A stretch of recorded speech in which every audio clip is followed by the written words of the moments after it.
السلام علیکم ورحمۃ اللہ وبرکاتہ۔ امید ہے آپ سب بہت خیریت سے ہوں گے۔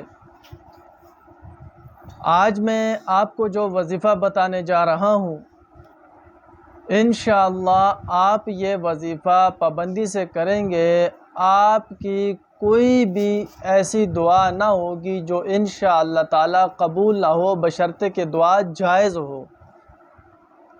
انشاءاللہ آپ یہ وظیفہ کریں گے، آپ کی تمام جائز حاجات انشاءاللہ العزیز پوری ہوں گی۔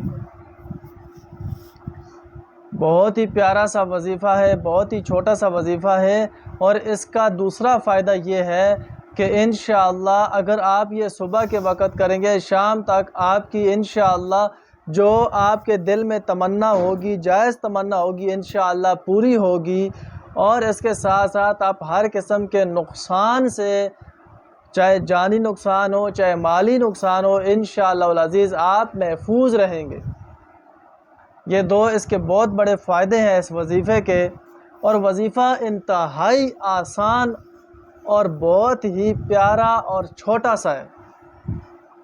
آپ نے صبح کے وقت صرف 7 مرتبہ پڑھنا ہے، حسبی اللہ لا الہ الا هو علیہ توکلت وہو رب العرش العظیم۔ صبح 7 دفعہ یہ پڑھنا ہے۔ پڑھنے کے بعد ہاتھوں کے اوپر دم کر کے ہاتھ اپنے پورے جسم کے اوپر مل لیں، اور یہی وظیفہ آپ نے شام کو بھی 7 مرتبہ پڑھنا ہے۔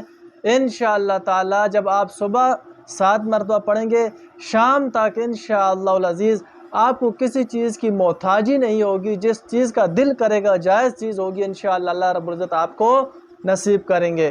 اور اگر شام کو پڑھیں گے، صبح تک انشاءاللہ آپ کو کسی قسم کی کوئی تنگی، کوئی پریشانی نہیں ہوگی۔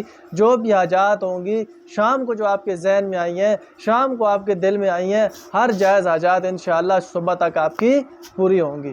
تو بہت ہی پیارا وظیفہ ہے حاجات کے لیے۔ فجر کے بعد بھی پڑھیں اور رات کو شام کو بھی پڑھیں، انشاءاللہ العزیز صبح بھی پڑھیں گے، شام کو بھی پڑھیں گے، انشاءاللہ تعالی آپ کی ہر حاجات اللہ کے حکم سے پوری ہوگی۔ ہماری اس ویڈیو کو لائک کریں، اور اگر آپ ہمارے چینل کے اوپر نئے ہیں تو ہمارے چینل کو ضرور سبسکرائب کریں، تاکہ آپ کو ہر نئی ویڈیو ملتی رہے۔ ہر بیماری کا وظیفہ اور ہر مشکلات کا حل قرآنی وظائف کے ذریعے، درود پاک صلی اللہ علیہ وسلم کے ذریعے آپ کو ملتا رہے۔ السلام علیکم ورحمۃ اللہ وبرکاتہ۔